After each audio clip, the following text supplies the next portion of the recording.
I try to call. Dato Mansor, how are you?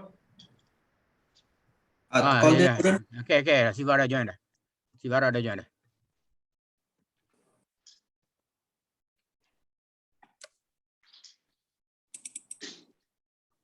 Azam not online yet? Azam is administering the examination lah. Oh, At this point in time lah. Dia akan jaga exam. I see. Saya buat habis kemarin ni. Buat pening kepala lah. Online punya exam ni kan. Ada 105 orang. So Datuk Cik Mansor pun luckily free today Ya Datuk, tapi itulah ni tengah hari ni ada daripada JPM punya grup datang Manjung aku di Bangkok. Wah, Okay. Kata besok ada MB beritahu Bangkok juga. Pasal duty free lah kot.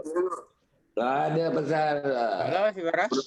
projek apa aja. Yeah. Jambatan. Yeah. Apa semua tu. I have joined the joint. The ID I was not given as a finalist, so I cannot show up in your. No.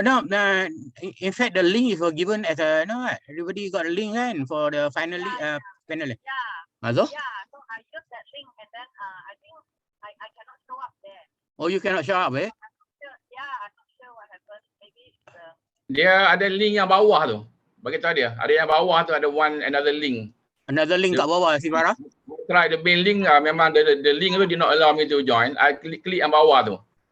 Dia Okay, listen browser does to. not allow you klik yang bawah. Okay. Okay. Let me leave the Zoom first. Okay. Okay, thank you. Okay.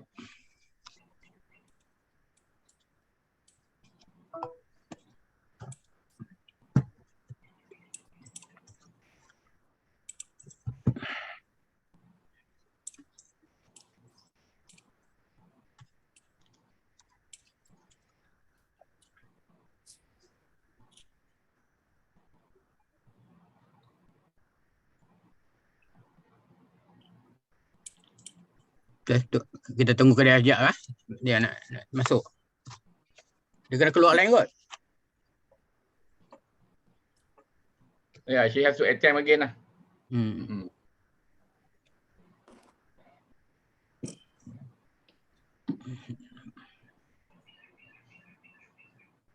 So UniKL pun ranking number 12 lately.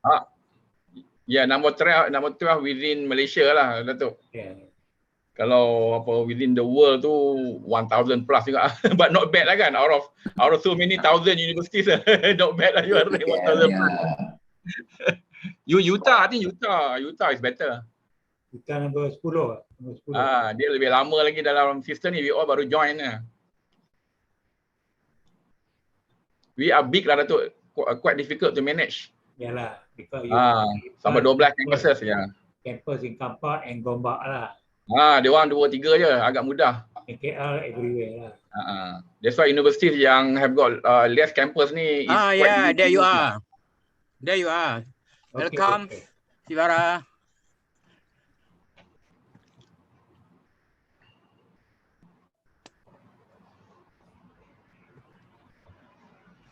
Hi, sorry. Oh, it's alright. I'm good. Sorry. I think I clicked on the wrong. Yeah. I'm glad that you're fine and healthy. So. All right. We are going to start. Yes, please.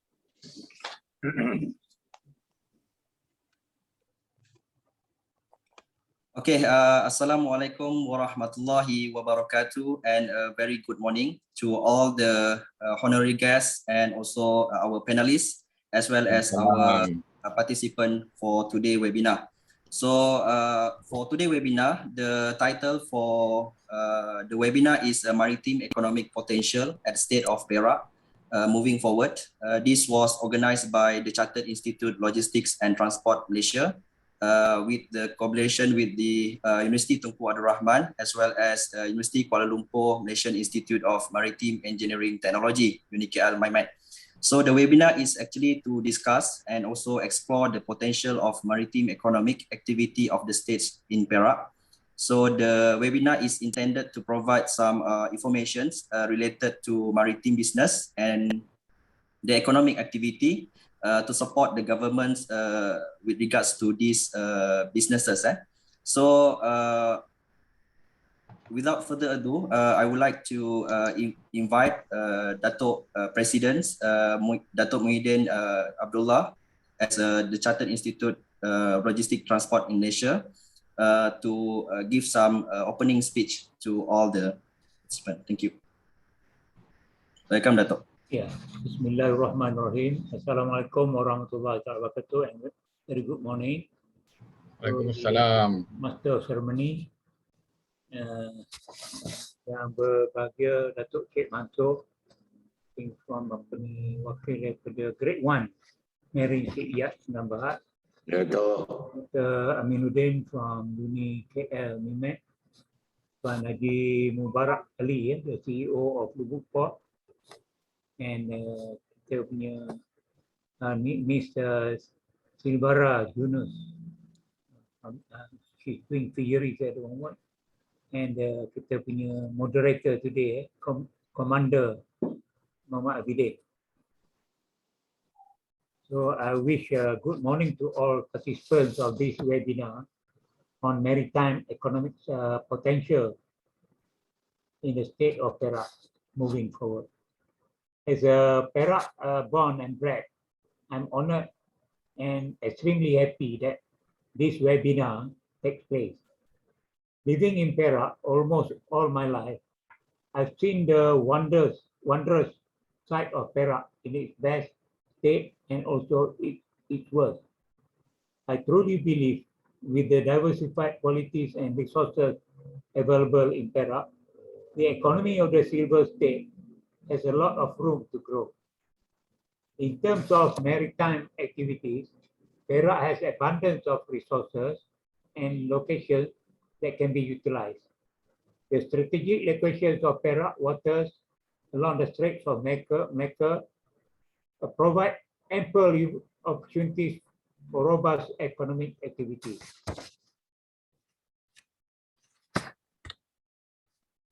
There is currently 2 seaports in Perak, which are the Lumut Maritime Terminal, or commonly known as Lumut Port, and the Bak Terminal. While the Lekeh Bak Terminal is dedicated to handle coal for the Sultan Azlan Shah Power Station, the LNT handles both dry and liquid bulk cargoes such as coal, limestone, petroleum products, and raw fabrication material. It is also located adjacent to Lumut Port Industrial Park, a major heavy industrial port. Cargo handling capacity has risen sharply from 90,000 tons in 1995 to 18 million tons in 2019.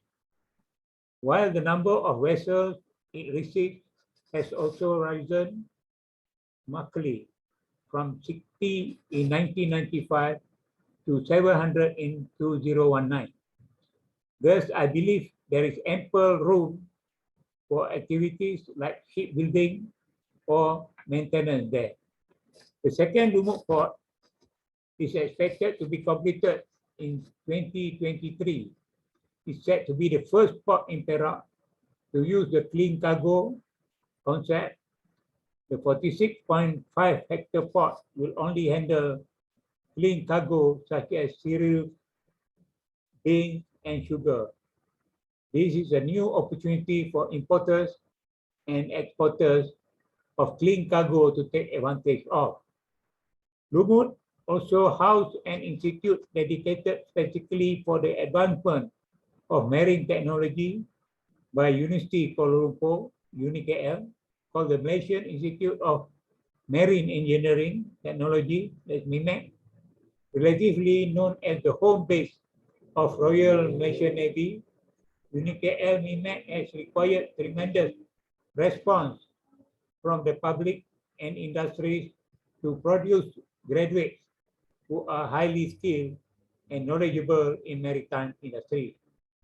Perak is the biggest sea fisheries producer in Malaysia from 2014 to 2018, with contribution of more than 20% of the total fisheries productions in Malaysia.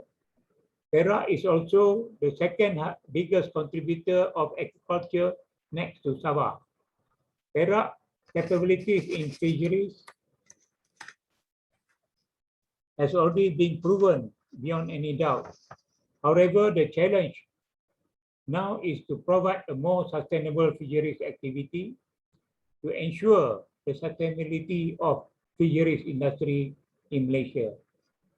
Maybe new sustainable technology should be integrated in the fisheries process in Perak. I hope somebody, maybe among the participants of the webinar today, can take up the challenge to create a more sustainable ecosystem to be applied to the fisheries sector in Perak.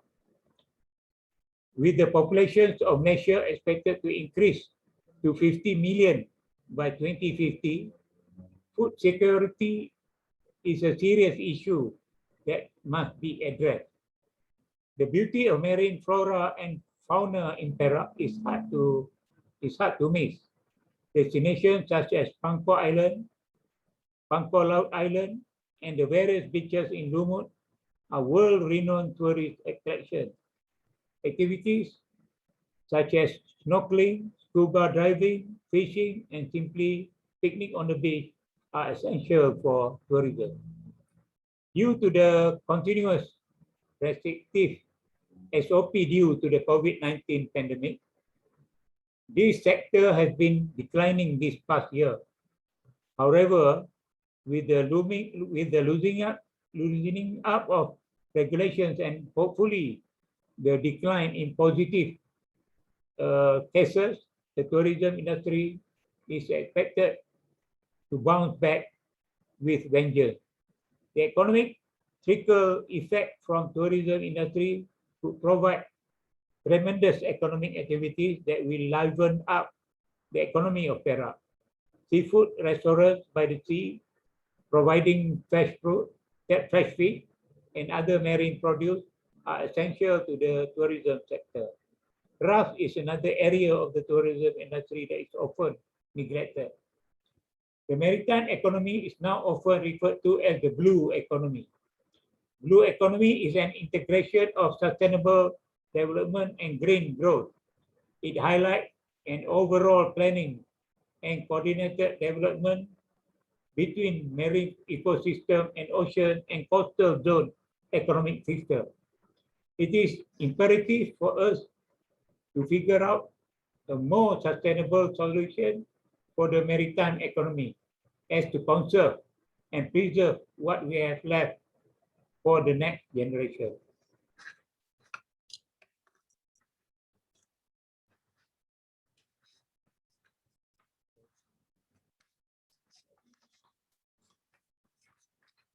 Last but not least, going forward in the future, the more creative solutions are needed for the marine economy of Perak, for the economy of Perak.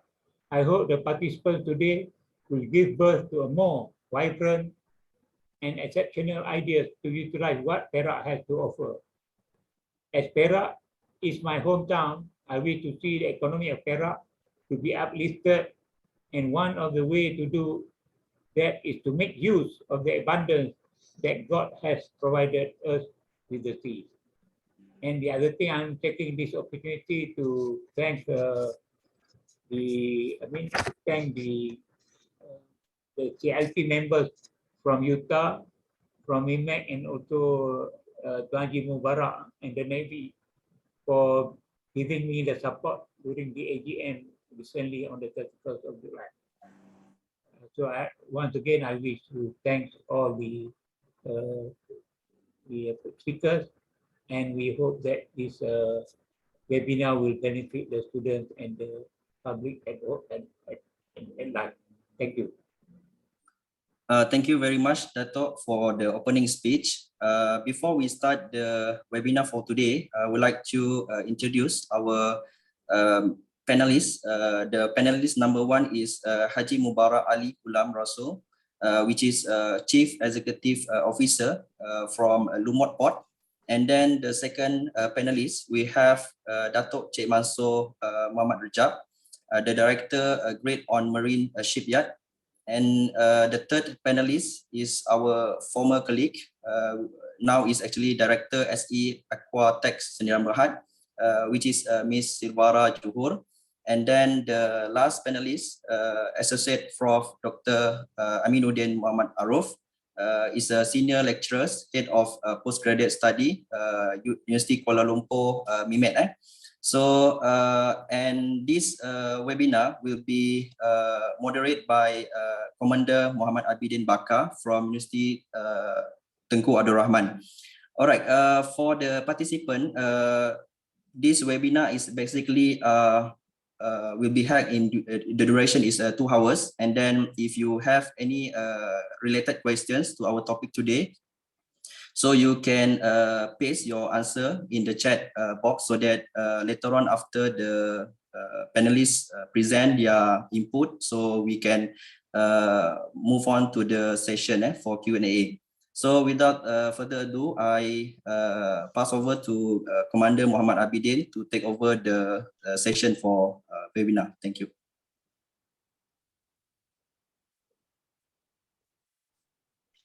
The mic, Commander. You're muted. Your mic is muted. TS Khairul, my background, is it okay? Okay now, Okay. Bismillahirrahmanirrahim. Thank Yes. you. TS Khairul, the MC for this session, for introducing the panelists. Yang Bahagia Dato Muhammad Muhiyuddin, the President of CILT Malaysia, the distinguished panelists and participants. Assalamualaikum warahmatullahi wabarakatuh and very good morning. Waalaikumsalam. My name is Muhammad Abidin, a retired commander from Royal Navy. Now I became the one of lecturer in UTAR. In fact, this morning I'm very honored indeed to be the moderator for this webinar on the topic Maritime Economic Potential at the State of Perak moving forward.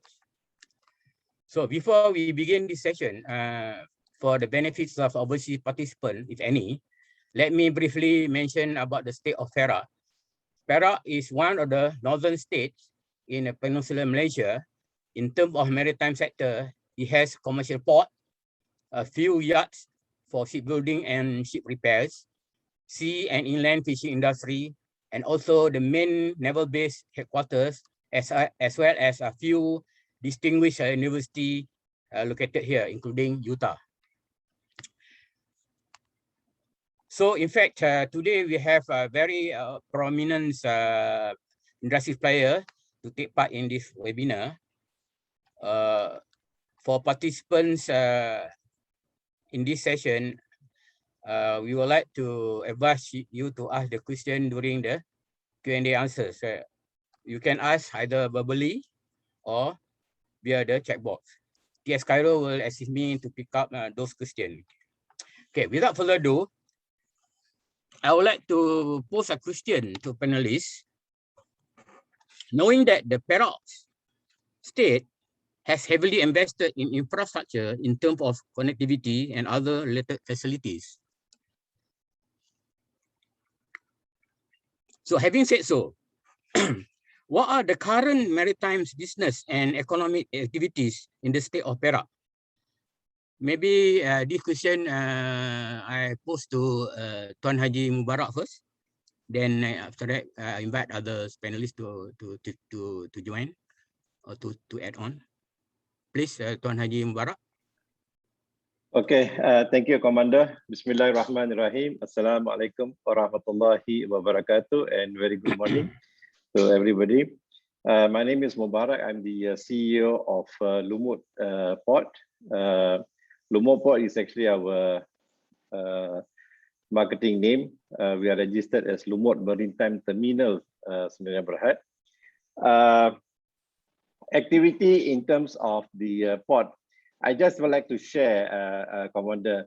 When I was headhunted to join Lumut Port, at that time I was in Dubai, you know. So the headhunter called me and asked me if I would like to join Lumut Port, you know. I said, Lumut, is there a port there? You know. So you know, I know there's a lot of ports in. I mean, there's Port Klang, Penang, Johor, but I never heard of Perak having a port, especially in Lumut, you know. So I told them, you know, wait till I come back in December 2014. I have a look at it and I saw, okay, there's a port there, you know. So activity in terms of maritime and all that, actually this is something like, you know, it's many years ago, you know. Where there's a port, there will be an economic activity happening in the area. These vessels and all that, it's something, you know, it will churn up more activities, you know, not only the import or the export, but that, you know, the hinterland business as well. Now, in Lumut Port story, we are the, we export out the minerals out of Perak State. Plus, we also handle all the import of coal for Jana Manjung. So if you look at it, the activities and the economic and all that, is something that we need to actually expand. Okay, there's a lot of opportunity. There's a lot of areas that has not been ventured or looked at. You know, for example, like in Perak, we don't have any container movement. Okay.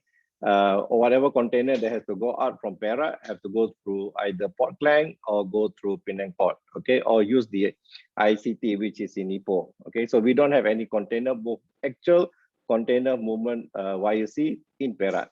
The port that we handle right now is only bulk. If you can see, you know, the logo there, bulk, dry, liquid, and break bulk. Well, if you look at these activities, previously, we only have one port. Then we have Lekebak Terminal. Now we are building another port. Okay, so the business, the activities, what do you call this? Demand is there. Okay, we used to handle only 3 million ton in Lumut Port itself, which is in Kampung Aceh, and now we already handle nearly 5 million, and the demand is keep going up. So while instead of just waiting the port to be full, we embark into building a new port. Okay, so we have spent you know, up to about 100 million right now, and we're going to spend another 200 million building up the port. So that activity plus, I think with the port, you definitely need industrial area, okay, to support the port. So industrial area, you have a lot of other businesses who want to come, factories, you know, companies to you know, do the business there, to process, to the value adding and all that. So that would actually create more jobs. Commander. Maybe Dato' Cik Mansor would like to chip in something, or as a shipbuilder and ship repairs. So in terms of maritime activities, Okay, please. Okay, Assalamualaikum, selamat pagi.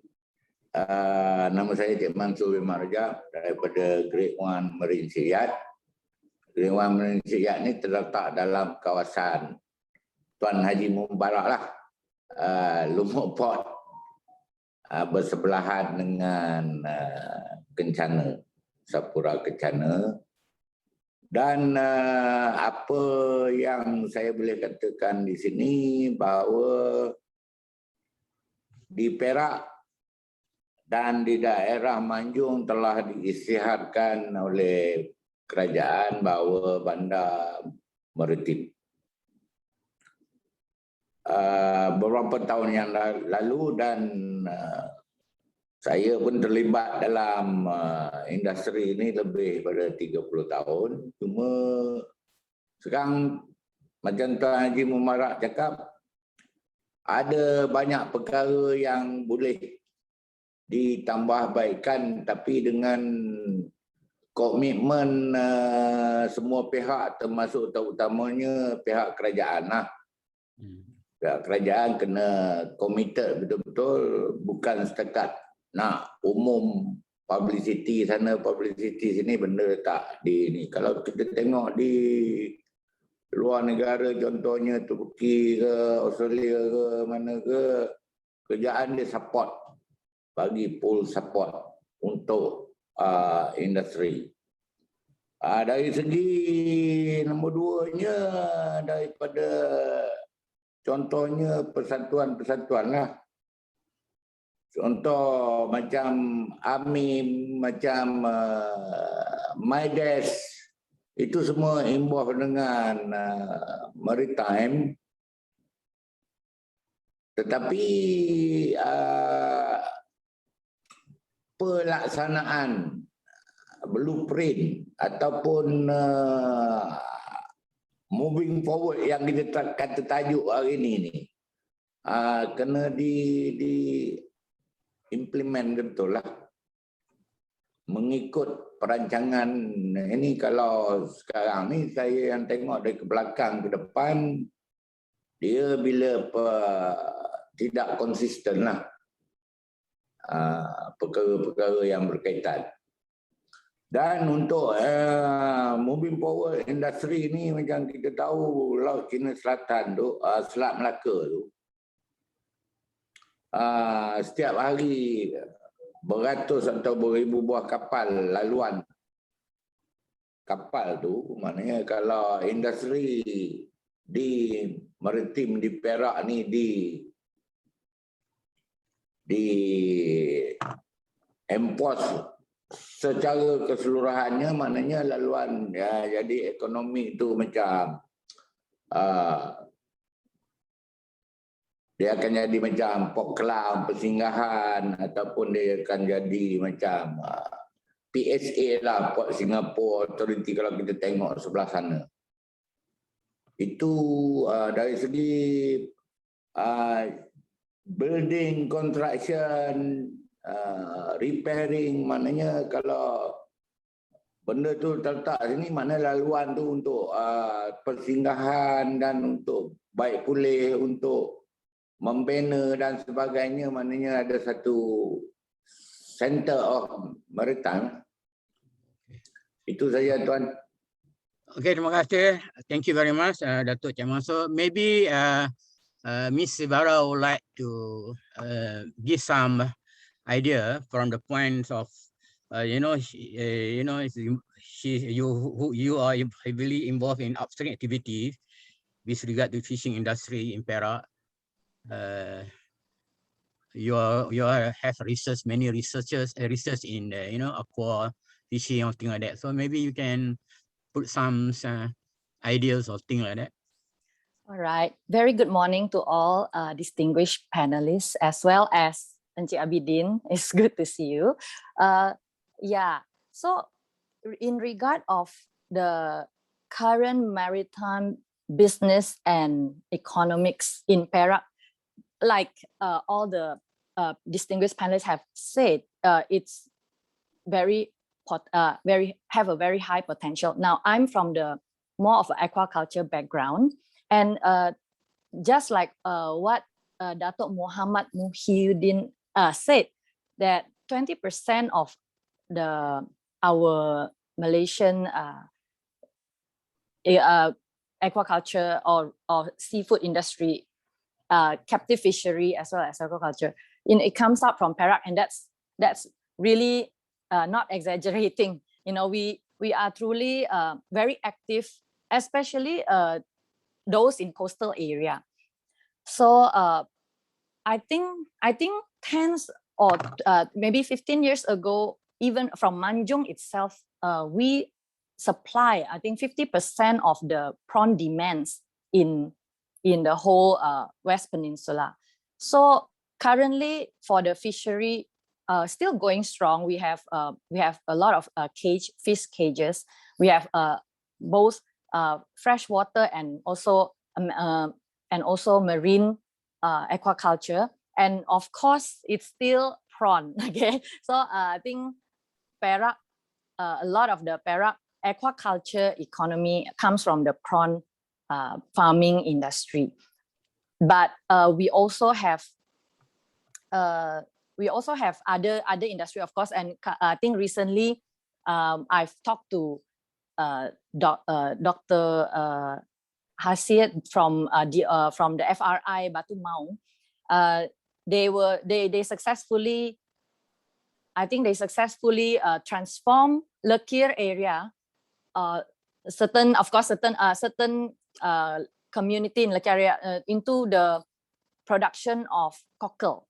Okay, so cockle is also one of the biggest potential currently, because we are fighting with Thailand, Vietnam. Okay, but recently the cockle industry in those area or those countries are declining very rapidly, as well as our natural industry of cockle, like in Kuala Sepetang. It was hit by it was quite disastrous in, I think, starting from 2015. I think we are hit pretty bad, but we are recently able to rehabilitate especially the Lekir area, okay, to produce cockles and premium cockles as well. So cockle industry, prawn industry, and a lot of fishery. Now, I think what is the problem? I mean, not problem lah. I think that's definitely a great potential of the maritime for businesses, like Dato Chair Mansor said. You know, the industrial area need to be there to support. Of course, there are a lot of marine shipyard and all these things. However, I think later on when we continue to discuss, I think it will be interesting to discuss how to find the balance for all this, because in fisheries we definitely need some clean water, access to clean water, both marine coastal area as well as the estuaries, you know, and a lot of this heavy industry are located at the estuaries area, as well as the port and all that. But yeah, I mean, I agree with all the panelists that Perak is awesome. The Perak state is really awesome. We have, it's not just the maritime. We also have a lot of produce, agriculture based, you know, agronomy based, and it's not really maximized yet. It's not maximized at all. Even the aquaculture, it's only concentrated in certain area. Okay, so to me, the fishery industry definitely can grow more. There's a lot of room to grow. We can still cater for more. Yeah, so this is my view for the current business and economy. Thank you, Ms. Silvara. Maybe we can listen from academic point of view, from Professor as a professor Dr. Amin, who has a high education provider also. So my question is to Prof. Is maritime business and activity fully explored at the moment? Prof? Okay, thank you very much. Tuan Pengerusi, Komander Aminuddin, Yang Berbahagia Dato Muhammad Muhiyuddin, our CILT President, distinguished panelists, ladies and gentlemen, Assalamualaikum dan salam sejahtera. My name is Aminuddin. I'm the current Dean of Unikl Mimet. Jadi that was an excellent question to answer from the panel chairman or the chairman of this forum. I think as was mentioned during the opening address of Datuk Muhyiddin tadi, that in Perak ni we are very fortunate that we have abundance of resources. We are strategically located at the center at the center of the Strait of Malacca. But in fact we have many more potential sebenarnya. Yeah. So for example, I think there are many skilled workers sebenarnya in Perak, particularly in the maritime sector, kan. And Perak also, firstly we have many workers because Perak is the 5th most populous state in Malaysia. And of course, we have plenty of resources because we are, if I'm not mistaken, we are the 4th largest state in Malaysia, the 2nd largest lah in Semenanjung Malaysia. Yeah? And we have the 2nd longest river, which is, walaupun it's not maritime, but it's also marine related, where we can actually many things sebenarnya to rejuvenate the maritime industry or the marine industry of the state. Because although Perak ni, I remember when we were in our primary school days, when we learn history, we look at Perak ni as probably one of the most developed state in Malaysia, because that time Perak was really rich, because it was actually involved in the production of tin, and then even during the colonial period pun, the first rail track pun was actually constructed between Taiping dengan Kuala Sepetang, or that time was known as Port Wet lah kan, to export the tin. But then ever since the demand of tin declined, I think beginning the 1980s, jadi we can see Perak ni macam was quite, people used to say Perak ni was quite a lonely state lah. I think we were in Perak then, jadi probably we experienced that lah kan. Jadi if you want something lively, you have you need to go up north to Penang, or you have to probably go down south lah, in Kuala Lumpur. Nevertheless, I think with the historical sikit lah kan, with the construction of the naval base that started in the 70s, but I think naval base became fully operational, I believe somewhere in 1980, if I'm not mistaken, with shipping activities, marine training, and then the naval dockyard then. I think that's how the maritime activity actually began to be developed in Perak lah, I believe. In a more, I know they are already the traditional activities like fisheries, aquaculture, and whatnot, but the more significant maritime activity probably started when the naval base was built.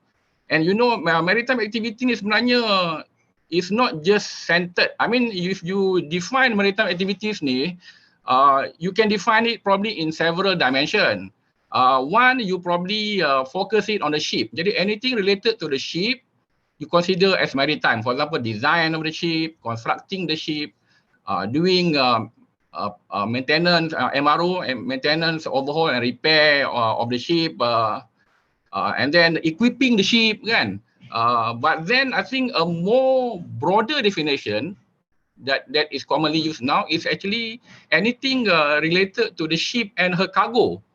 Jadi because ship, similar to other transport, the demand for ship and transport are actually derived demand. So I think I like the term used by Tuan Haji Mubarak just now, that they don't wait for demand to come. You know, they build new ports, because they see that there will be, once the port will be is there will be potential demand in the future.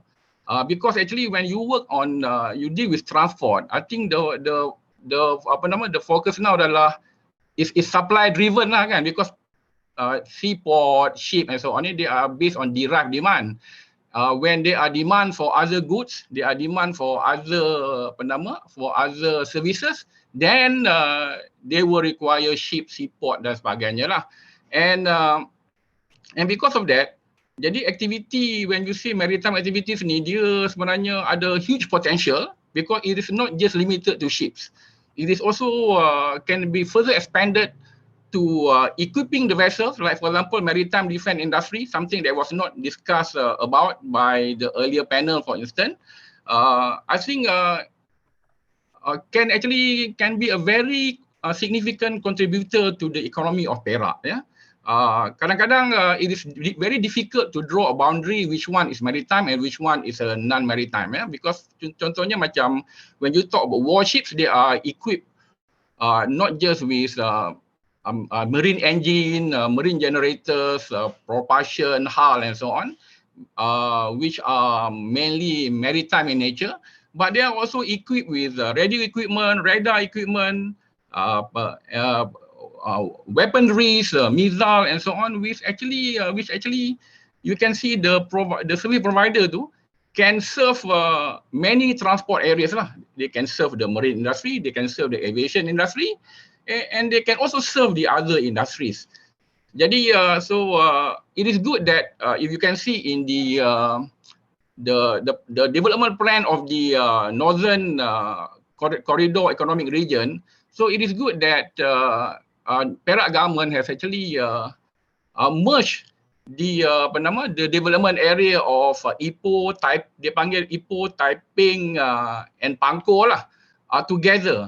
So because so I believe macam Ipoh tu is very famous with logistics. Macam Tuan Haji Mubarak mention tadi, we have ICT kan. Jadi ICT ni is an inland terminal, but it is there actually to serve the port industry, because I think most of the cargoes from ICT will actually be sent to Port Klang, contohnya kan.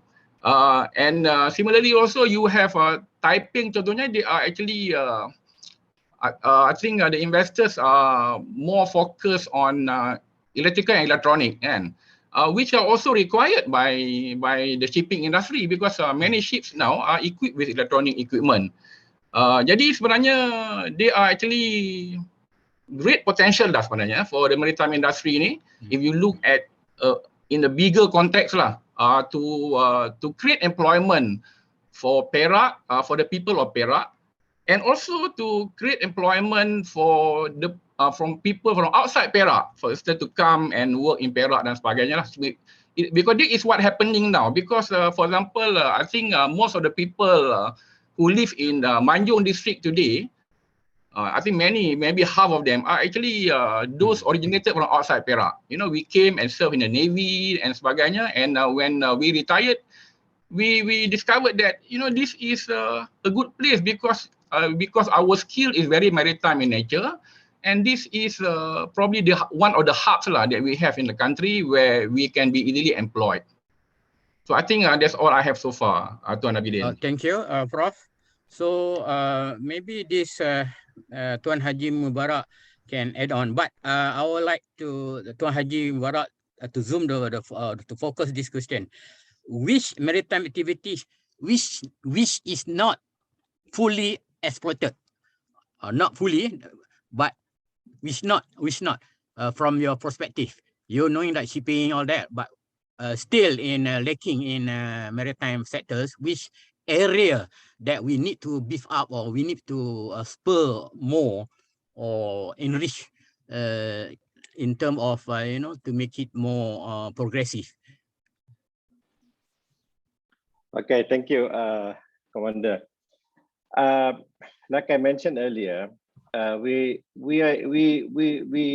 have our own bulk terminal, but unfortunately we do not have any container terminal in State of Perak. Okay, most of the containers are sent down to Port Klang or up north to Penang. Okay, I think container port, it's something that we should be looking at, you know, in time to come, because as we know, areas like in Port Klang, you know, I think once the COVID is settled, you know, the volume will go up. Plus, also, I think it will also create congestion and all that. So, and with this kind of current economic state, I think to invest or to build a port for container and all that, I think is the right time. Okay, I think we should get ready. See, in logistics, if you don't have, they don't use. If you have, people use. You know, and then a lot of time people say, where is the the skill? We don't have volume, we don't have that, we don't have this. You know, I think there's a lot of glove factories, coming up in Perak. You know, in Lumut itself, you know, in this Manjung district itself, you know, we have YTY. I think they have 5 over factories there. You know, so containers, yes, that's one area that has not been fully looked at. Maybe not a full port, maybe it's in a feeder port, you know. The other area is also area in petrochemical, you know, refinery, okay. Not a big scale like what we have in Pengerang, but at least something to start with. You know, if we have the option, we have the area, we have the need. Of course, you know, a lot of international players will come and have a look, you know. I'll give you an example, Commander. You know, when we were building up Lumut Port 2, okay, we wanted to look at the clean cargo and the clean cargo. There's a lot, totally different the concept because we are handling coal in Lumut Port now. All right. At the same time, we also handle limestone. So limestone a bit you know, if they get contaminated, if there's a dust, coal dust settle on it, you know, because this limestone have been exported to Japan and all that, so they are very particular about the quality. So because of that, we look at it, say, okay, why don't we have clean cargo and we have dirty cargo, okay? But when we have that Lumut Port 2, and then we start marketing our port, and there's a lot of companies are actually talking to us, you know, for example, like LNG, you know, they are also, one time we were talking about to a company, they wanted to set up a huge algae facility, you know, but that didn't materialize because of their requirement that we could not meet. They wanted the whole 115 acres of our Lumut Port 2. I say, I can't give you that, you know. So we also look at area where, you know, if we have the, what do you call, the location, which, you know, that, like what we are doing now, people are looking at setting up a small refinery, okay? But again, we also have a issue with the depth of our channel, because Sungai Dinding, you know, we can only bring a handy size, you know. So bila kita ada business besar, kita ada problem because of, you know, the limitation. When we want to do this, we have problem. Kita tak ada tanah, you know. So, but whatever it is, you know, we have to make things happen. For example, now we have the area yang belum, we haven't really fully developed, Commander, is actually our industrial area. Yeah. Okay, industrial area. So industrial area ni, for example, now we have Lumut Port Industrial Park, LPIP. All right, that is where Lumut Port is based. 1,000 acres, all fully sold. Okay. So we also got companies, glove, you know, a company who wanted to actually build a new factory in LPIP, but we don't have space. We don't have land anymore. Okay. So now with Lumut Port 2 coming up, we are building up. We are looking at talking to the government, state government, to actually build LPIP 2. Okay. There are some area, then we have limitation that they are the apa nama ni, forest reserve, you know. So, you know, we cannot touch. But I always believe in area where kita, you know, industrial area ni not supposed to be really square and all that, you know. Why don't we build industrial area within the forest reserve, you know? I like the concept where, you know, our ex-Prime Minister Tun Mahathir, you know, when the idea came about building up KLIA, you know, port in the forest in the port, you know, airport, you know. So this is a good concept, you know. And when we go to Germany, we go to Europe, you know, we see most of their industrial area or the factories are actually within the greenery area, the forest area, you know. It's very nice, you know. Yeah. And the other area, Commander, that don't fully develop actually in the maritime ni, sungai kita is very nice, sungai cantik, you know, but we don't have, you know, a sunset cruise, you know, you know, we don't have all that, you know. For example, you know, you want to just book a whole boat, you know, and bring your family for the whole day cruise, you know. Like if you go to Cochin, you know, in Kerala, you know, backwaters, you know, you can rent a fisherman boat for the whole day, you know. And he will cook breakfast for you, he will cook lunch for you, and you can even cook dinner for you in the boat, you know. So when we have this kind of activity, you know, we are not looking at a corporation per se, we are looking at individual, you know, owner, operator, you know, he got a boat, dia boleh sewakan boat tu according to the price agreed by the orang yang nak sewa tu.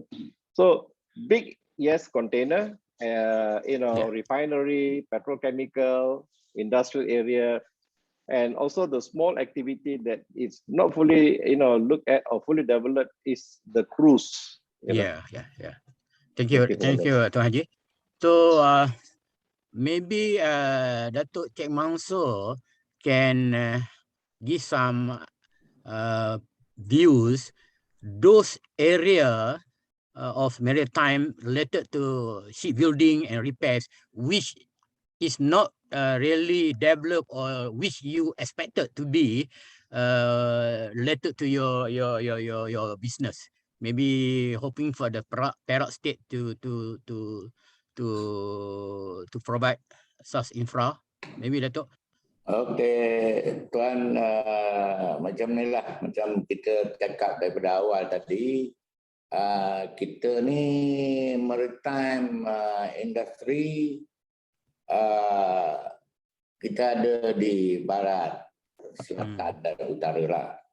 Cuma sekarang ni kita talking narrow down to Perak, Perak balik dekat area Manjung ni. Manjung jadi maritime area, cuma sekarang ni pihak dari segi commercial player dia cukup macam Tuan Muhiyuddin cakap tu, Datuk Muhiyuddin cakap dengan Haji Mubarak, semua expert dengan Dr. Amin cakap tadi. Cuma sekarang ni kalau nak individual pergi, dia ada limited lah. Jadi macam saya cakap awal, ke pihak kerajaan kena fully support. Bila fully support, barulah benda tu akan bertemuan di titik tengah lah. Ya, betul. Jadi player dia semua. Dan automatically menjana ekonomi because expert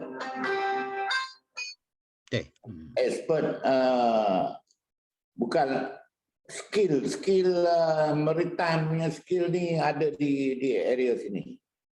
Itu nombor satu. Nombor dua yang saya nampak ni pihak kementerian kena selaraskan maritime ni. Saya punya view. Okey, kalau kita tengok marine kapal ataupun port ataupun mana di bawah Kementerian Pengangkutan. Okey. Bila talking about defense, dia under Kementerian Pertahanan.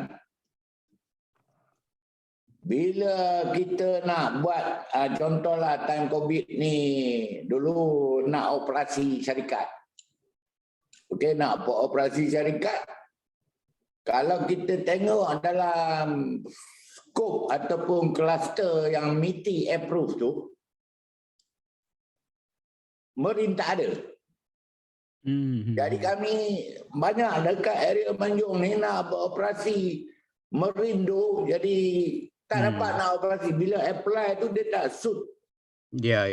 Dengan itu. Itu maksud saya tadi, mungkin kena selaraskan satu kementerian yang menguruskan ini semua. Ya, betul. Ini bila kita pergi tanya MITI cakap dia buat ini saja. Bila tanya MOT cakap gini. Bila Mendes pula, dia cakap ini tak ada dalam tu. Jadi sama juga industri perikanan.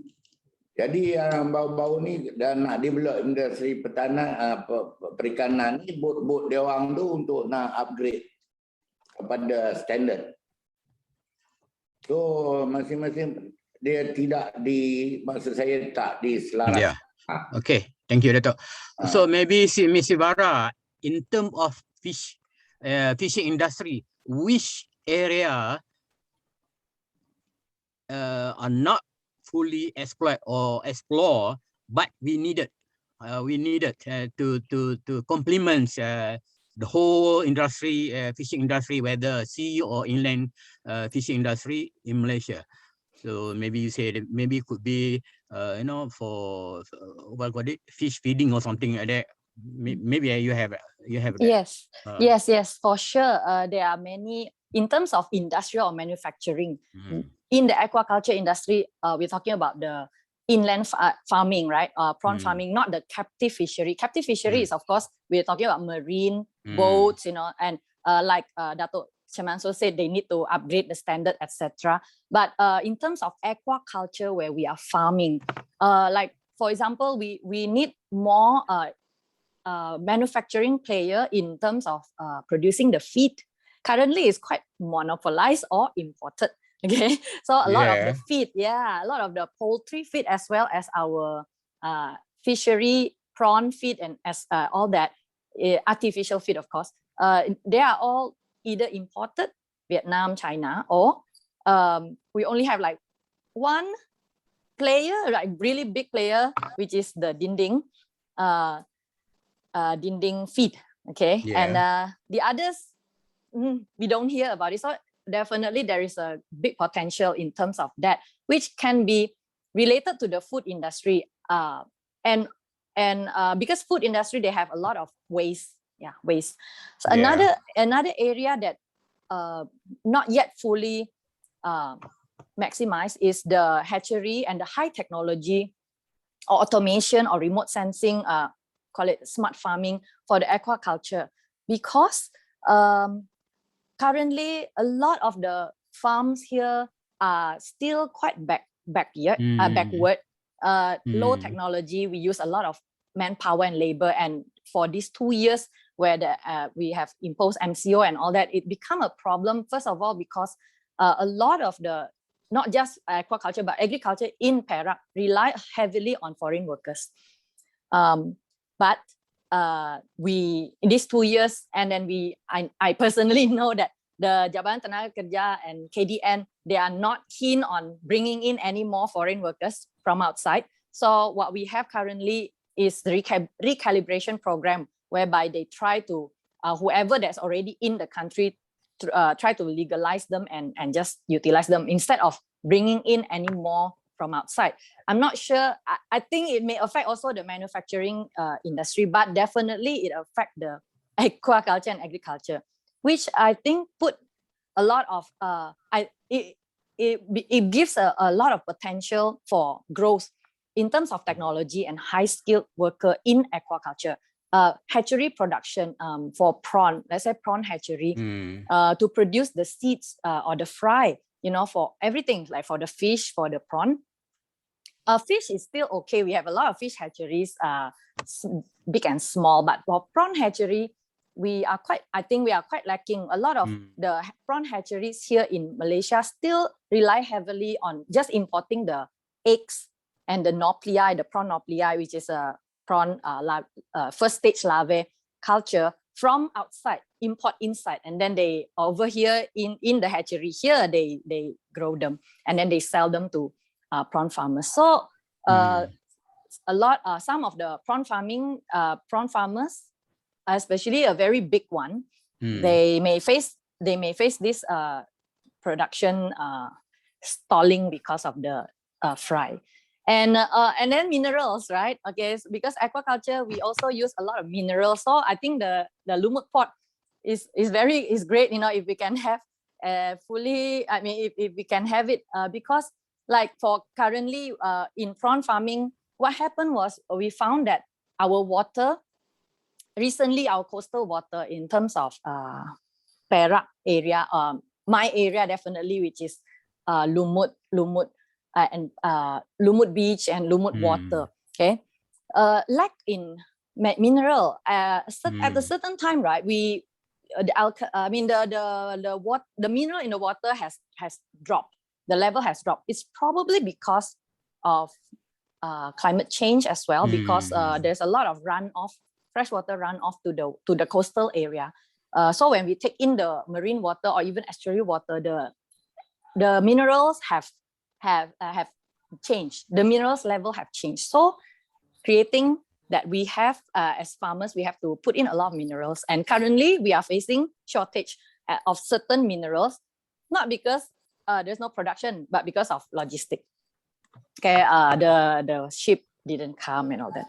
So I think for aquaculture, hatcheries, feed production, mineral production, and also the logistics to bring all this to the site, high skilled workers, and last but not least is the waste management. Okay, waste management. And I think this is also a potential for all the industrial area as well. Thank you. Okay, in terms of job opportunities, especially for the locals, and I also concerned about how the youngsters are, participate in this maritime industries. Sometimes they are not very lucrative or not very interesting for them to join. So maybe the panelists can give some views on this, especially in the state of Perak, which inevitably will eradicate some poverty rate in Perak. I'm not saying that Perak is have a great percentage in poverty, but then to a certain extent, these maritime sectors, if the youngster, the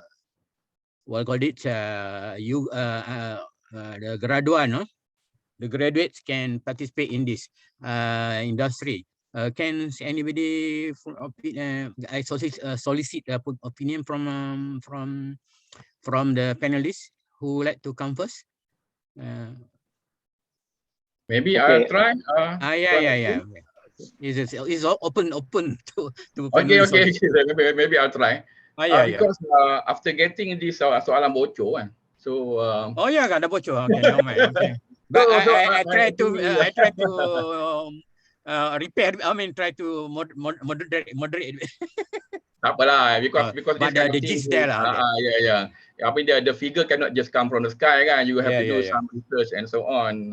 Because sebenarnya macam apa nama Mr. Chairman tadi, you feel guilty macam kata to say Perak ni the poverty rate is high dan sebagainya, but sebenarnya it is true, because Perak ni is one of the states where the per capita income is below the national average. The national average is about 4,000 lebih lah sebenarnya, 4,200 lah.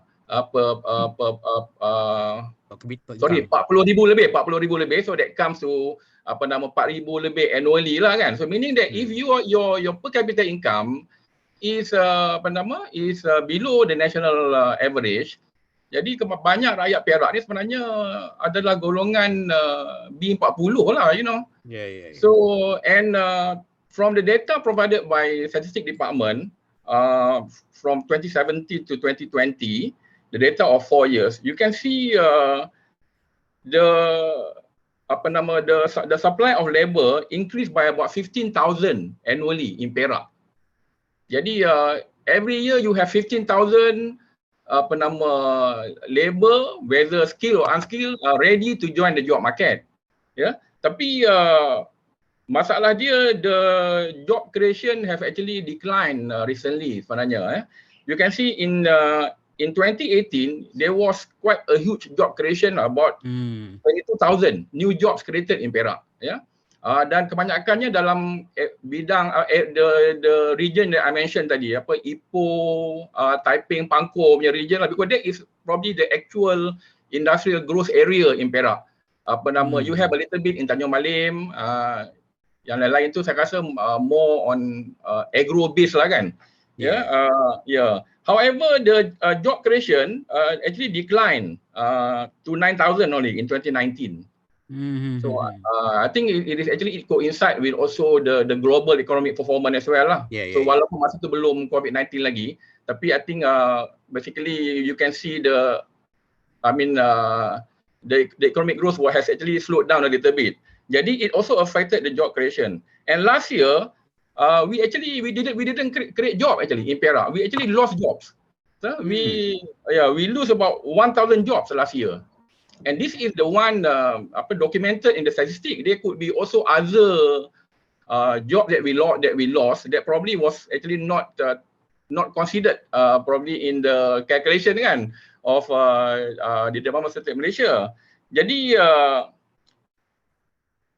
meaning that considering that the maritime sector in Perak, because many things that we do in Perak are actually maritime based. Sama ada they are directly or they support maritime the maritime sector, termasuklah the marine tourism kan.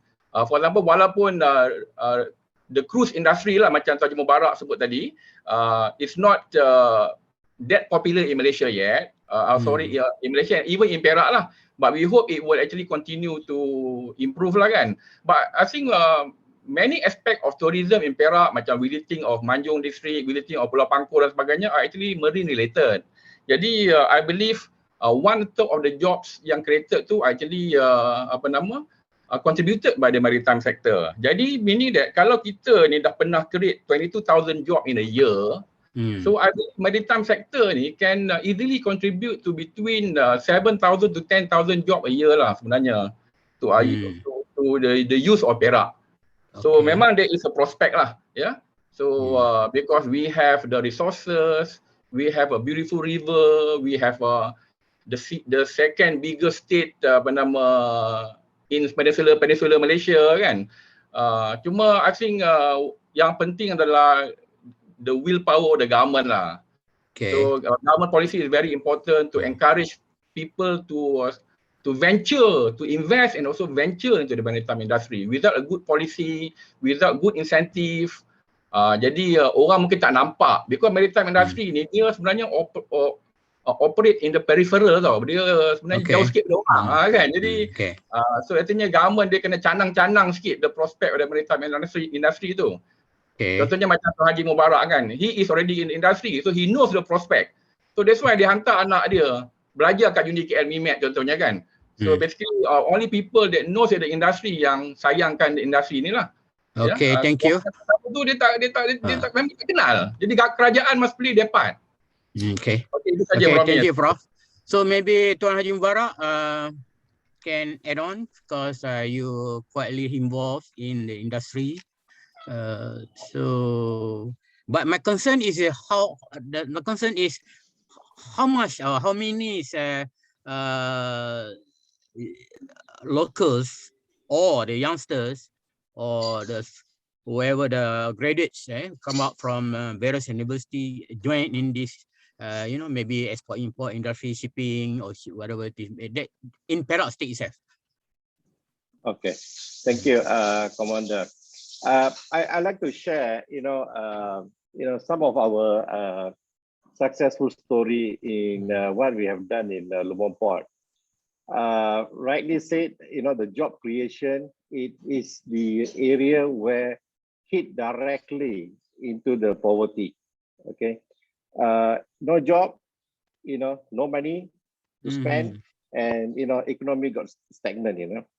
So in Lumut Port, in 2015, when I joined Lumut Port, one of the area the board of directors wanted me to focus is actually to revamp and build back the business in Lumut Port.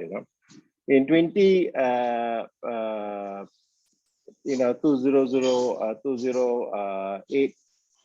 that business was plateau at about 3 million ton. So I came in 2015, relook at the business, and then we came up with business strategic plan. Earlier was for 5 years, and when we managed to get the land for Lumut Port 2, we extend to 10 years. Now, 2015, 150 staff. Okay. Over 2 years, we have increased it to 260 staff. So we had another 110 more staff. Okay. How we able to finance it? Because we have additional business. Okay. Okay. And also what we look at is the area where when we contract out services, to outside party or contractor, they always, tend to get what they call this, foreign workers, So what we did in Lumut is kita ambil balik contract ni. Okay. We took back the contract and then we invested in what they call this high technology machines, what we call a material handler. Okay. It gives a very good productivity, 500 tons per hour. Compared to what we were doing before, a very conventional using what you call this conveyor system, So this machine we bought in from Germany, very good machines, and then we hire our own people to operate it. Okay. So, and when we hire people, Commander, we look at hiring actually those who are staying in Manjung district. If we cannot get Manjung district, kita cari dalam Perak state, Right. Because if you pay somebody the money and he stay in that area, he will spend in that particular area. Yeah. Now we know very well it is not a hidden secret. When you hire a foreigner, 80% of this duit dia akan hantar back to his what do you call this country or where he came from. So this is the area where we put, okay, priority is those are staying in Manjung. Now you will be surprised, Commander, even those people that we hire not from Manjung, but we force them to buy a house in Manjung. We force them to move the family into Manjung, For example, like me, I was from KL, So I moved my family to Manjung. So I'm staying in Siawan, So when we keep doing things like that, okay, there will be demand, need more houses, need to spend more groceries, So the business will keep circulating within that particular area. So we increased from 250, we increased to 260 staff. All right. Okay. Now, not only that, we also relook at the whole benefits of the staff. Not many companies, I believe, that still provide medical hospitalization for the staff plus their family members. Lumut Port, we still provide medical for the staff. And the family members as well, the wife and the children, or the spouse and the children. We still provide that, and we increase that coverage, because we need to bring people to work in Manjung. Okay. So the standard that I have set in Lumut Port is actually Klang Valley punya standard. Okay. So we last year in 2020, we Alhamdulillah, our board, Lumut Port board has been very, very supportive of the transformation of Lumut Port. They've approved a new salary structure. Okay. So this salary structure will bring up the salary of our staff to another level. Okay. So by doing that, that will actually create, yang sewa rumah, sekarang dia boleh beli rumah. Yang dulu tak ada kereta, sekarang dia boleh beli kereta. Plus, when we have Lumut Port 2, all right, we are going to we were going to hire another 200 more people. Okay. So these are the things that we have to keep creating, not only putting in more people, but make sure it is our own people within the local community, and then they can contribute locally, Commander. Okay, thank you. So for Ms. Silvara, in terms of fishing industry, not very, some youngsters, they are not very keen in that kind of industry, especially graduates, So what is your opinion on this? How this can you encourage the youngsters or local peoples and graduates to, because I believe that fishing also generate plenty of job opportunities, but the only thing that not many people like it, especially deep fishing industry, all that. So can you give some view on this? Yes, this is the challenge that agriculture and aquaculture face. That's why we still rely on foreign workers. Because, yeah, although, you know, we would like to have more local people, but I don't know. Okay, my opinion. Okay, my opinion. Sometimes the university graduates, probably the university didn't prepare them to prepare the youngsters today to know that working smart doesn't mean that you don't work hard. You know, a lot of them want to work smart, but they don't want to work hard. And then a lot of them, I mean, university graduates have a certain preconceived idea that since they have spent so much studying and all that, they don't want to be outside doing labor work under the sun. But aquaculture and agriculture, you can't run away from it. You can't, you know. And actually it's good, you know. In this COVID area, you can see that people who work in agriculture and aquaculture, we are very healthy. We are very useful, you know, because we don't stay inside aircon room all the time. We are outside people, you know. We very few of us are overweight because we work very hard. Okay, I'm not saying that those who stay indoor didn't, but what I mean is it's actually a healthy lifestyle. It's just that I think maybe that's there's a need to provide this information from the university level in terms of the industry, like our industry, aquaculture and agriculture. On top of that, I do think that the industry, we do need to change the way we treat our workers. Just like what just now,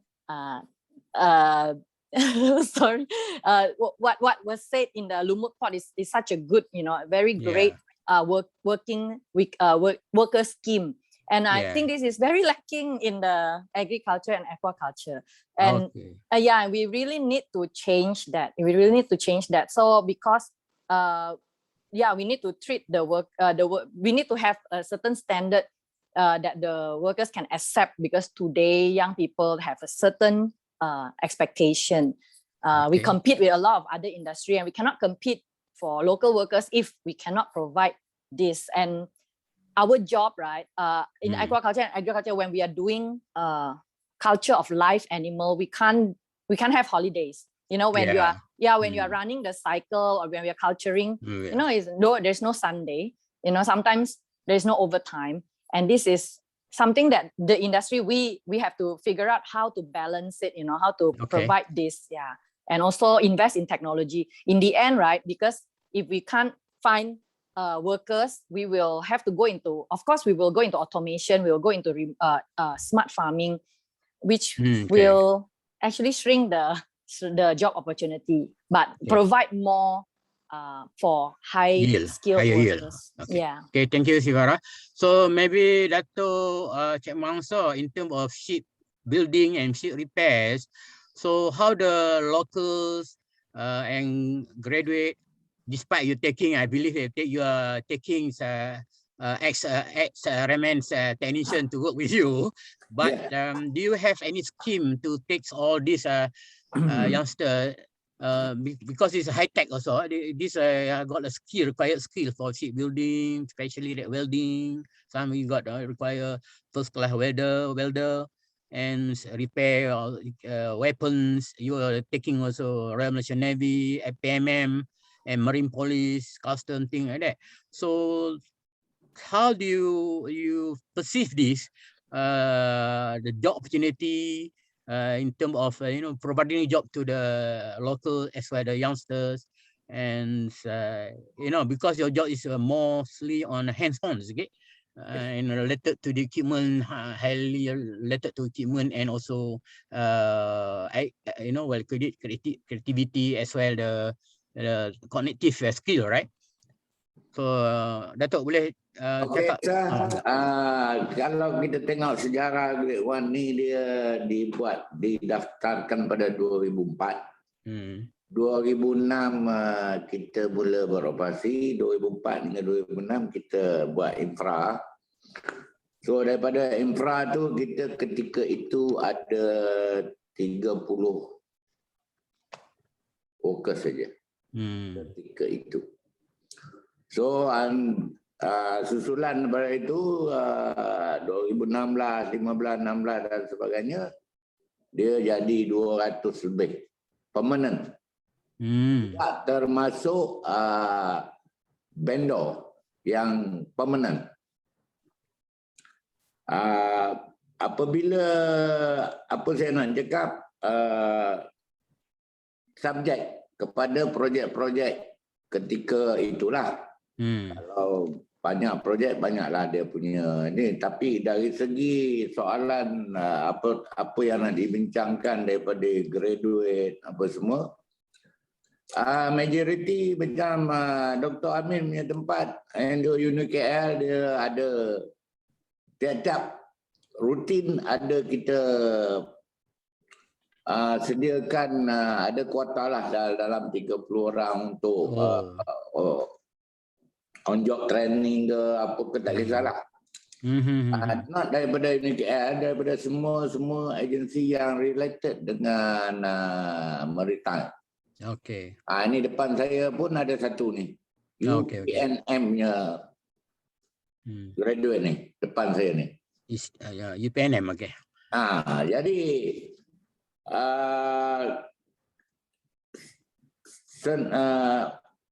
yang kedua, macam Haji Mubarak cakap tadi, kalau kami interview untuk dapatkan workers sama ada graduate ataupun non-graduate, kita pertama pilihan dia tu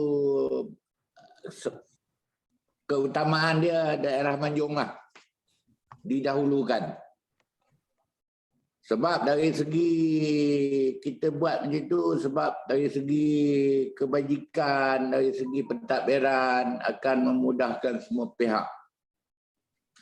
Because based on experience, saya ada 2-3, ada banyak yang daripada outside tu, contohnya Melaka, Johor atau mana, dia pun akan hadapi masalah. Pasal kita kerja hands on. Sekarang ni pula setahun lebih ni off banting, dia tak kira siang, tak kira malam. Okay. Dia ni benda tu duit all the time. Macam semalam ada satu, saya tak mau sebut nama kapal tu lah. Dia sudah blackout, hanyut dekat pulau belakang, Pulau Pangkor tu. Genset tak boleh start, power failure. Jadi kami ni kena secure lah within 1 or 2 hours to take back. Macam tu. Okay. Itu saja yang saya boleh bagi pandangan. Okay, Dato. Okay, before we have Q&A session, we have another question here. So this general question for the four panelists to respond.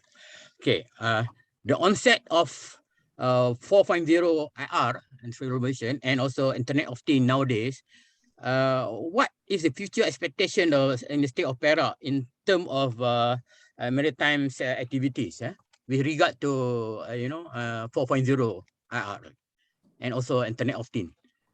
So anybody would like to respond this? Maybe Ms. Silvara or what? In relation to the agriculture you mentioned just now. Yes.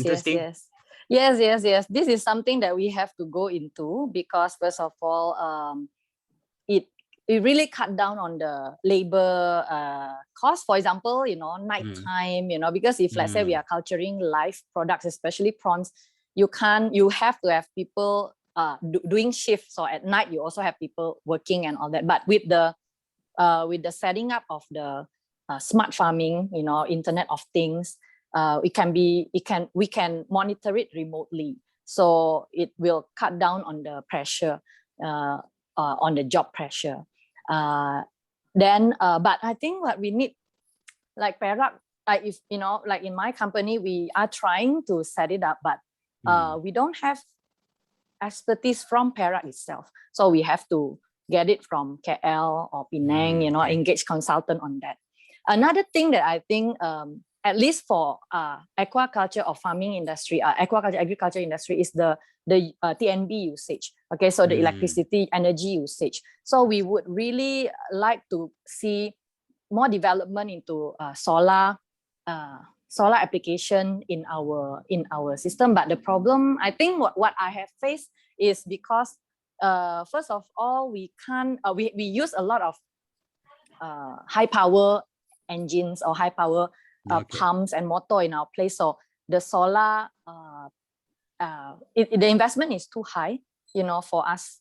I mean, for perhaps a starting company or just even a few years into production. And I think currently the solar panel investment and ability and the scheme, you know, that the TNB have is still not very attractive to us. But I really feel that this is something that we can explore in terms of energy and green technology, as well as the one more thing is again waste management, management. I think the key currently for sustainability for us is proper waste management, which is, I find it very, very lacking, very, very lacking. Like if I want to hire a graduate from this sector, agriculture, and I want them to have expertise, or not expertise, but knowledge in waste management.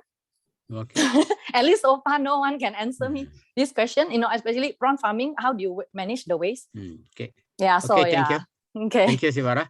So briefly, maybe Tuan Haji. Commander. Yeah. Can I say something? Yes, please. About this IR 4.0. I think this afternoon at 3. So CILT Malaysia is organizing, awareness this afternoon on webinar. And then the other thing, I think it's very interesting to know today, you know, from all these panelists, what they are doing and what their problems are. I think maybe this one, I think like what Dato Mansor said, you know, they was having problem with the authority. We don't know which government agency are involved, and this Miss Sarah, you know that she was saying that about this waste management, all that. So what can be done? I think this might is having a program with the Perak state government over a period of 6 months on green. They call it a Green Print 2030. So to bring up what they go according to the cluster. I think what can be done under this marine cluster. I think I will get all those participants today to be involved in this green print. So I will arrange a meeting with Mike.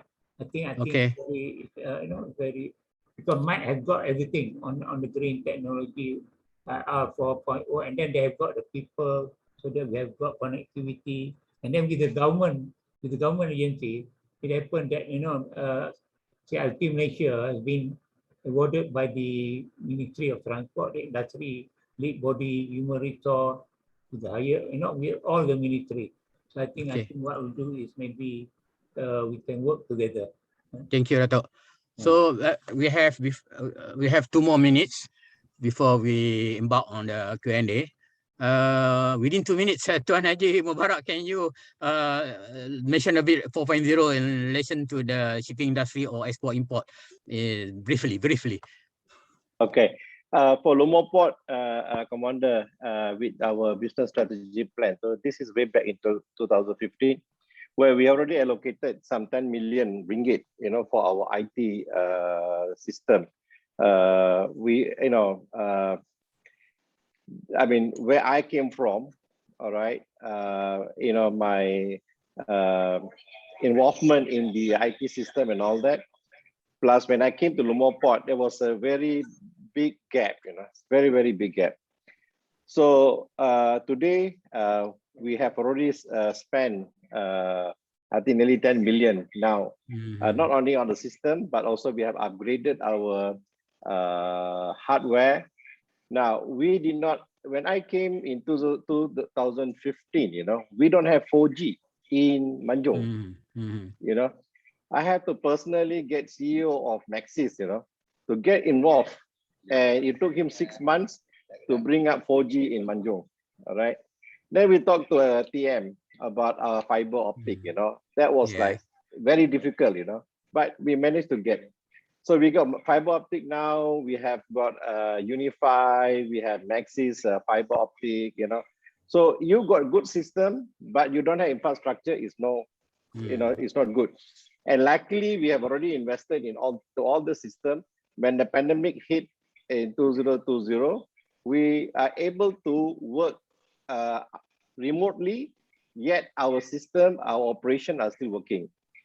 So the infrastructure and the system that we have implemented, so we are actually removing all the paper, what do you call, the activity. Okay, everything is the system. From the time the vessel call in, the time the vessel unberth, you know, everything, it should be into the system. And the moment the vessel unberth, the invoice is already sent to the customer. So by doing that, you know, it actually relieves our people into pre-plan the next activity, you know. Okay. Thank you, Dato. So now we shall have a Q&A session. So TF Khairul can help me, or participants can directly ask the question to the panelists. For those who are posted in the chat box, TS Khairul will help me to pick up and to direct to the panelist concern. Okay, thank you very much for the Commander Abidin and all the panelists. I think it's a very insightful discussion among the panelists. So we open to the participants to ask any questions. So far we have 5 here questions. So if we look into the questions, the first questions by Aizat Khairi. My question goes to Tuan Haji. Has the Lumut port that in develop will offer the container port? Can you share with what is the impact of economic activity, consequences to nearby community and UNIKL based on Lumut port too? Thank you. Okay. For container port, it's something that we are still studying. We are still looking at, talking to, ports in Port Klang. Okay. We're looking at the feeder activity first. Okay. And also we are doing study on the number of containers and all that are actually moving in and out of Perak State. So, for a actual container port, that actually will take a huge investment, okay, for the real container port. But that is something we are also doing study, okay. The impact activity for Lumut Port 2 is that it will create, like I said, for Lumut Port 2, it will create another 200, vacancies, okay. Plus, if we are able to get the additional land to build the industrial park within the Lumut Port 2, that can create another few thousand more job opportunities.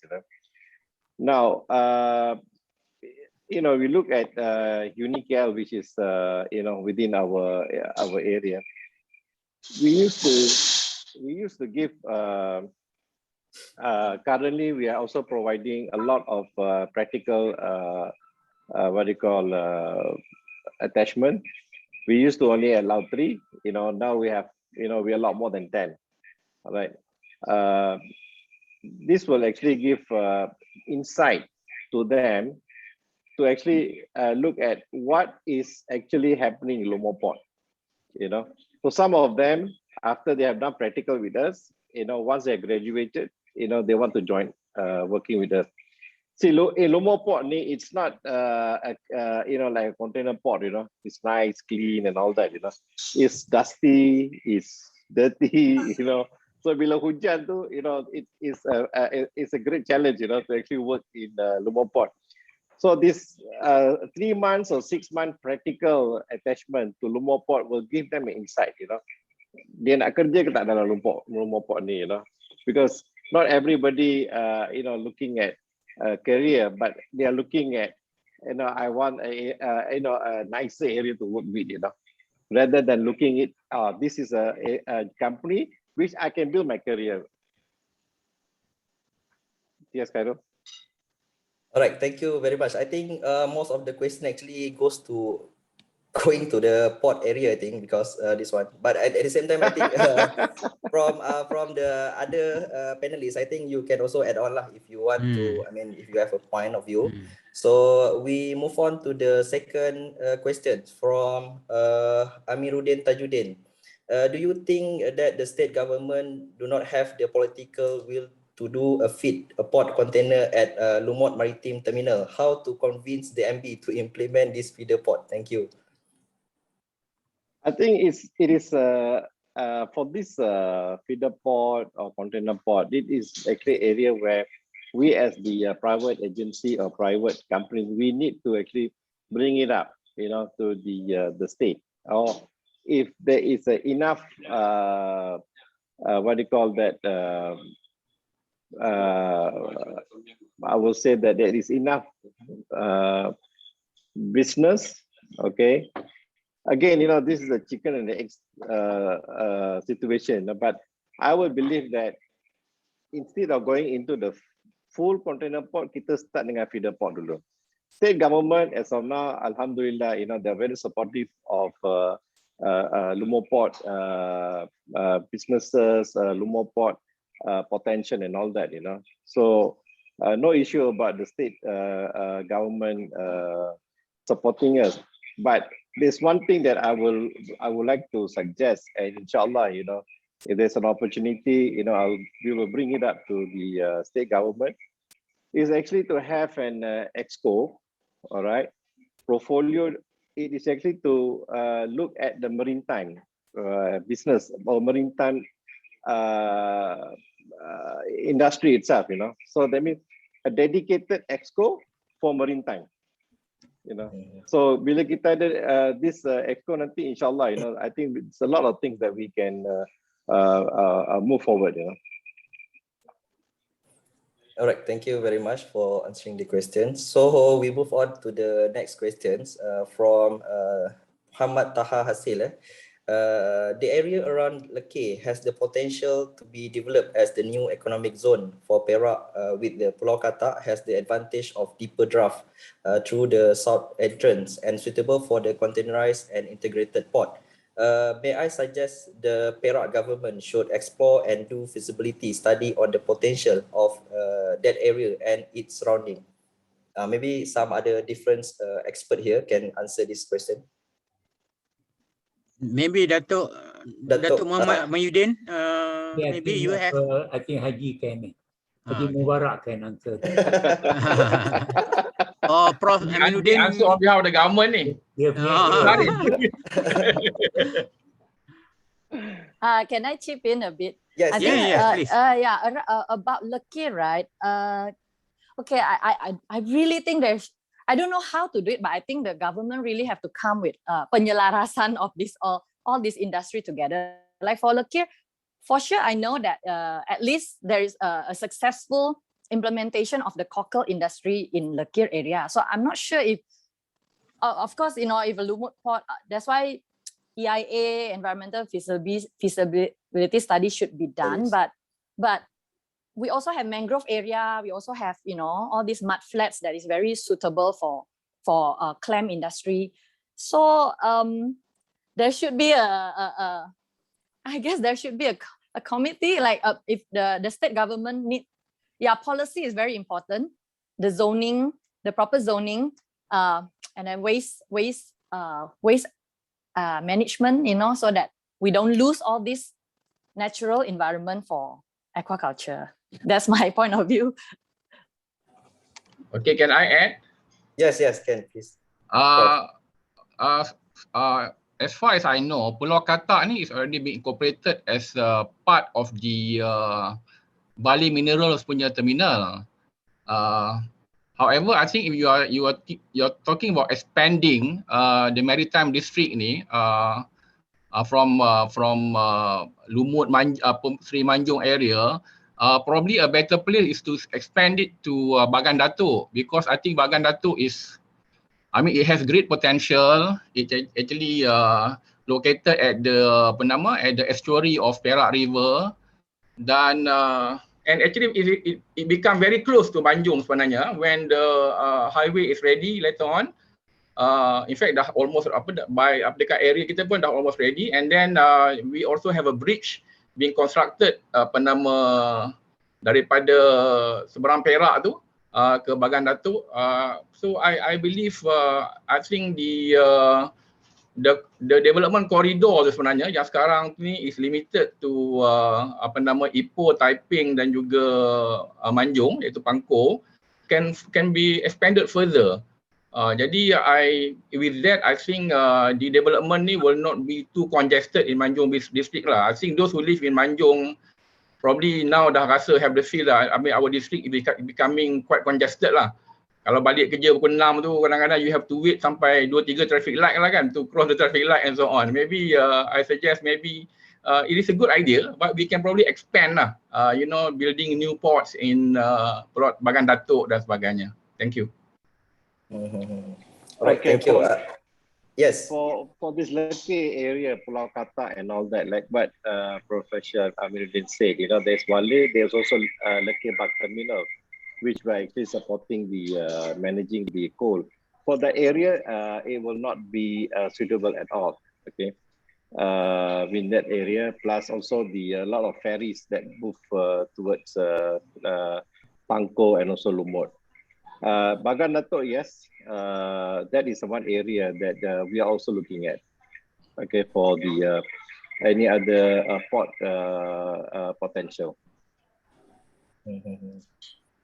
All right, thank you. Okay, I think this one also for Tuan Haji Mubarak, I think from Wentang. He asking about is it possible for transforming the Pulau Pangkor into a modern port in the future? For Pulau Pangkor, I think I mean, for my what do you call this? We will leave Pulau Pangkor as it is right now. Okay, because you want to do a port, you have definitely need the connectivity to the main mainland. So port in an island is, kalau transshipment, that is okay.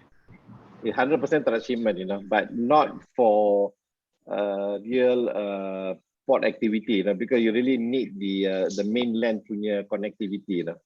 So it is not feasible. Okay, I think this one is the last question from Muhammad Azamdin. What are the expectations for job employment opportunity offered in the maritime industry in Lumut? I think maybe Dato Cik Mansor can view on it.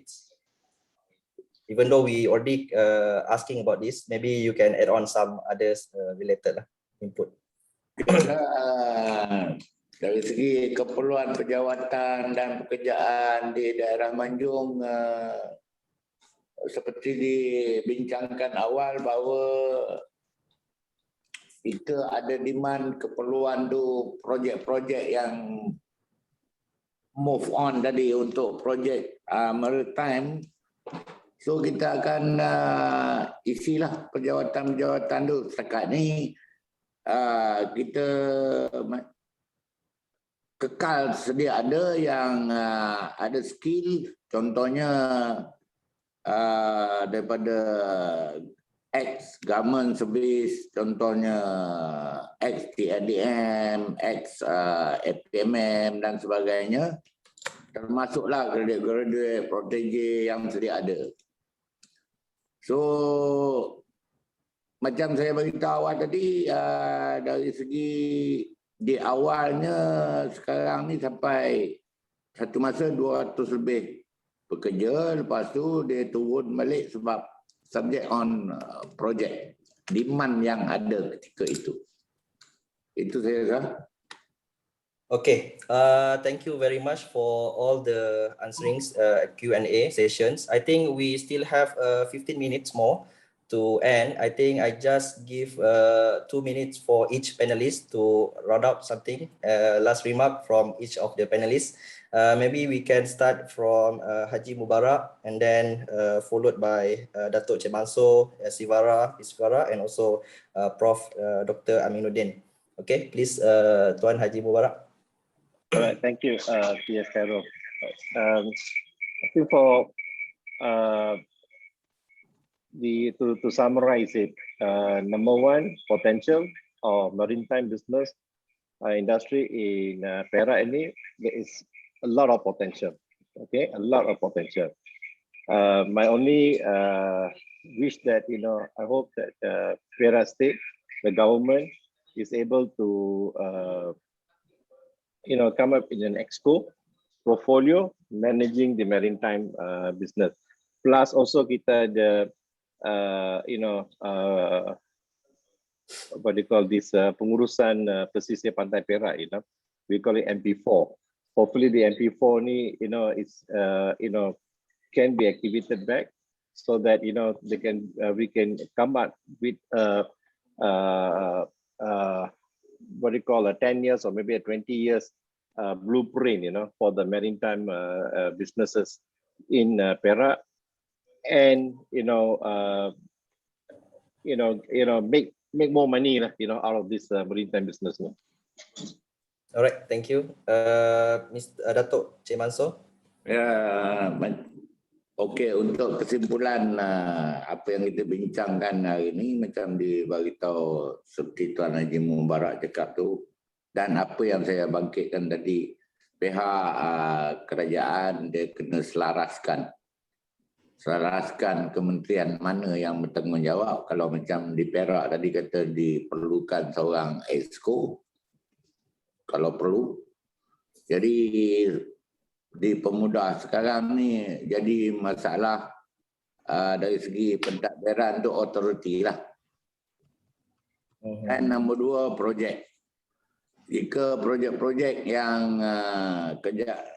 ada peluang dibawa ke maritime di daerah Manjung, mana pihak kerajaan negeri perlu membincangkanlah dengan kerajaan persekutuan apa-apa projek yang perlu dibuat di lokal.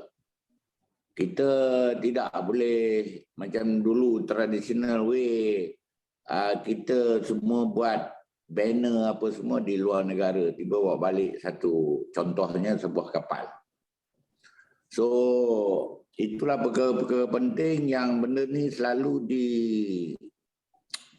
dibangkitkan, tetapi dia masih tidak ni sepenuhnya lah. Sekian, terima kasih. Okay, thank you. Alright, we move on to Miss Silvara.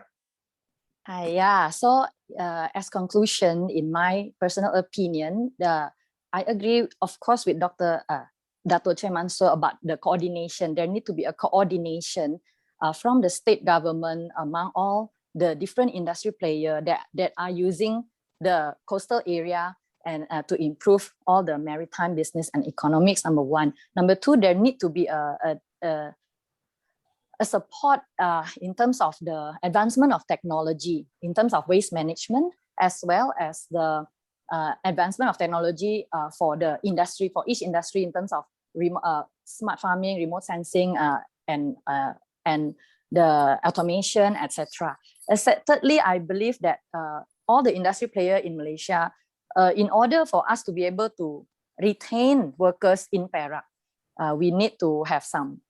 We need perhaps to look at our human resource and our worker scheme so that we can attract them, because currently a lot of the Perakian, we also they like to go out, they all go to KL and a bigger place, maybe because they it's more attractive to them so somehow we need to also be able to revamp that here. And last but not least, really I really hope that we can, all the industry in maritime industry, we can work together to create a better ecosystem, you know, and also for sustainability purposes, you know, because this is very important for aquaculture and agriculture of Perak. You know, if we cannot preserve our environment well, we can't continue producing higher yield, you know, and then it will threaten the food security of Malaysia. So I really hope that we can improve in this area as well. Thank you. Thank you, Ms. Farah. All right, the last panelist, Dr. Aminuddin. Thank you, TS Khairul. In a nutshell, maritime industry ini, as I can put it, is actually a trade facilitator. I mean, without the maritime sector, such as the ships and the port, trade cannot be done as effective and as efficient that it is done today. So meaning that kalau trade tu cannot be done effectively and efficiently, jobs creation will be very limited. So meaning that with the maritime sector as the trade facilitator, it will help to create job, bring wealth to the nation dan sebagainya. Jadi on behalf of UniKL, basically I just would like to highlight lah to the audience that maritime industry ini has been has been considered by the government as a strategic industry. That's why, for example, UNIKL Mimet, for instance, because we are focused on marine, walaupun we are owned by MARA and many of the Putra students are actually supported by MARA lah through study loan and so on, but we are also given, kita panggil derma siswa JPA for the technical courses lah, for the diploma student untuk B40. Contohnya macam for this year, we receive about 120 derma siswa lah, where student can actually study free, dapat allowance dan sebagainya lah, until they graduate with the diploma lah, and they can go to the industry kalau dia tak nak sambung belajar dan sebagainya. But unfortunately, we only have about, tak silap saya, dalam 48 saja student yang B40 lah yang layak lah. Sebab jumlah student pun tak ramai and people are not aware of the prospect of the maritime industry. And then we also actually extend the derma siswa tu kepada pelajar-pelajar yang M40 lah, yang mana yang keluarga dia banyak adik-beradik dan sebagainya kan, that we reckon that JPA can consider as well lah. Yet still ada lebih banyak kan, sebab kita tak silap saya we recommended less than 100, about 90, tapi kita ditawarkan sehingga 120 tempat. So that's how the government consider that maritime sector ni as a strategic sector lah. Jadi I hope there could be also awareness program lah by the government. Walaupun universiti ni sedang buat, tapi the impact ni is not so much lah because we do it in individually. Jadi kalau ada effort lah by the state government lah, kalau Dato' Muhiyuddin boleh bantu ke, to promote the prospect of the maritime industry to the population of Perak. Jadi hopefully we can train more skilled workers lah among the population to venture into the maritime industry. Thank you. Alright, thank you very much to all the panelists. Dato' Muhiyuddin, you have any last keynote? I think what we'll do is maybe with all the opinion given by the panelists, maybe CILT Malaysia will have a discussion with the Ministry of Transport and Ministry of Human Resource over this matter. And at the same time, the coordination is not only for the Perak state government to be involved. The federal government also must be involved, because maritime is under some under the Ministry of Home Affairs, some under Ministry of Transport, and then some under Ministry of Agriculture. So there is no proper coordination. I think most of the things are overlapping. So I would agree with what Haji Mubarak and this Dato' just now Cik Mansor was suggesting, and there must be a authority or a body if it is from the state, the ESCO responsible. They have got ESCO on agriculture, fisheries, but specifically for marine. that goes also to federal. They've got the Minister of Agriculture, but where does the marine industries come under which ministry? So I think we'll discuss further with the state and at the same time with the federal government. Because I believe it's true, it's a very important, it's a very important sector, the marine industry. Because like the port, all that, like without the port, I think 90% of the produce that being export or import is go through the port. So without the port, I think the economy is a collapse. So I think I wish I think it is a very good discussion today.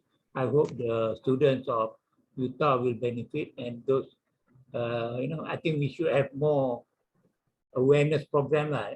Professor Aminuddin, not only I think we don't always kita nak minta suruh kerajaan selalu buat. I think maybe we can take our initiative, and those are involved in the marine, I think we organize awareness program. Okay, thank you.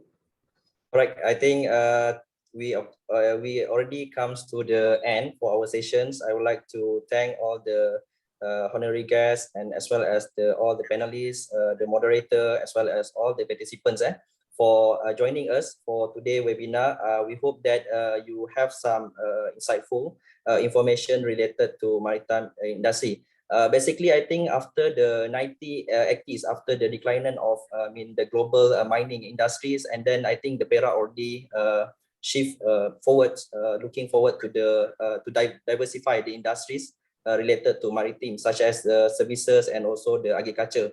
And we can see here different operation in terms of industries. For example, like we have a Lumut Maritime Terminal, Ipoh Cargo Terminal, and then E&E products. We have a shipbuilding, machinery, oil and gas, fabrication industries, and then we also have a fishery and also agriculture. So, and we also have established, for example, like our maritime cities.